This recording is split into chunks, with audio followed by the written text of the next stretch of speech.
Hello students, welcome back my channel nursing easy classes. आज का जो वीडियो है वो रिलेटेड है साइकोलॉजी की डेफिनेशन से। सो स्टूडेंट, अगर आप बीएससी नर्सिंग फर्स्ट ईयर या जीएनएम फर्स्ट ईयर के स्टूडेंट हैं तो ये वीडियो आपके लिए है। सो स्टूडेंट, साइकोलॉजी स्टडी करने के लिए आर श्रीवानी की बुक सबसे बेस्ट है, क्योंकि इसमें जो कॉन्सेप्ट है वो बहुत ईजी तरीके से एक्सप्लेन किए हुए हैं और जो लैंग्वेज है वो भी बहुत ईजी दे रखी है। सो स्टूडेंट्स, डेफिनेशन देखते हैं हम साइकोलॉजी की।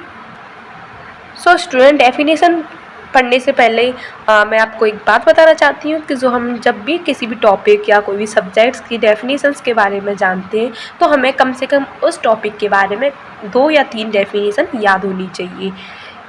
इससे ये है कि एक डेफिनेशन भूल जाओ तो दूसरी डेफिनेशन याद रहेगी, और जो एक कॉन्सेप्ट है उसे कॉन्सेप्ट क्लियर होगा कि डेफिनेशन में एक्चुअल मीनिंग क्या दे रखा है। तो हर एक डेफिनेशन में एक ही बात निकलेगी, पर हर एक डेफिनेशन अलग अलग साइकोलॉजिस्ट या फिर जो भी साइंटिस्ट हैं उन्होंने दे रखी है। तो एक मीनिंग क्या है उनके नज़रिए से हम ये देखते हैं।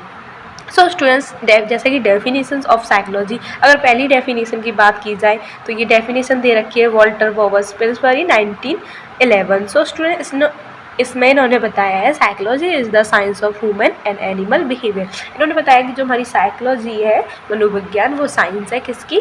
ह्यूमन एंड एनिमल बिहेवियर की। कहने का मतलब ये है कि साइकोलॉजी के अंदर हम ह्यूमन एंड एनिमल बिहेवियर की स्टडी करते हैं। सो नेक्स्ट देखते हैं, it include the application of behaviour science to human problems. तो इन्होंने इसमें बताया कि जब हम ह्यूमन एंड एनिमल्स के बिहेवियर की स्टडी करते हैं तो बिहेवियर को स्टडी करने के साथ साथ वहाँ पे हमें उनके बिहेवियर से रिलेटेड प्रॉब्लम्स के बारे में पता चलता है। तो जब हमें प्रॉब्लम्स पता चलती है तो साइकोलॉजी की हेल्प से हम उन प्रॉब्लम का सॉल्यूशन भी निकाल सकते हैं, तो उनको अप्लाई कर सकते हैं। So psychology is the science of human behaviour. इस तरीके से उन्होंने बताया है कि साइकोलॉजी साइंस है ह्यूमन एंड एनिमल बिहेवियर की, और इसमें जो भी प्रॉब्लम्स रिलेटेड होती है बिहेवियर उसका सॉल्यूशन भी करते हैं।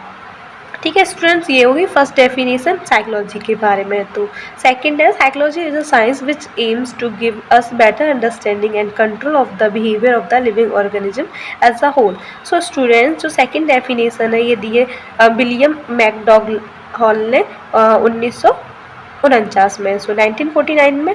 सो स्टूडेंट, साइकोलॉजी क्या है? साइंस है, और साइंस इसका एम क्या है? इसका एम ये है कि जो हमारा ह्यूमन बिहेवियर है या फिर एनिमल बिहेवियर बोल सकते हैं, यहाँ पे कोई ह्यूमन या एनिमल नहीं बताया, यहाँ पे ये बताया है कि जो बिहेवियर है उसको बेटर अंडरस्टैंड कर सकें, कि अच्छे से समझ पाएँ कि एक्चुअल में बिहेवियर है क्या। और अगर हम बेटर अंडरस्टैंड कर पाएंगे तो जो ह्यूमन का जो बिहेवियर है, ठीक है, हमारा जो बिहेवियर है उसके बारे में हम उस किस तरीके से उसे कंट्रोल कर सकते हैं, ठीक है, ये सब हम समझ सकते हैं कब? जब हम साइकोलॉजी की स्टडी करेंगे। तो इसमें भी बताया बिहेवियर से रिलेटेड कि इसके अंदर बिहेवियर की स्टडी की जाती है, इसमें भी बताया बिहेवियर की स्टडी की जाती है, और स्टडी किस लिए कर रहे हैं? बेटर अंडरस्टैंडिंग के लिए, जिससे हम उस बिहेवियर को समझ सकें, कंट्रोल कर सकें।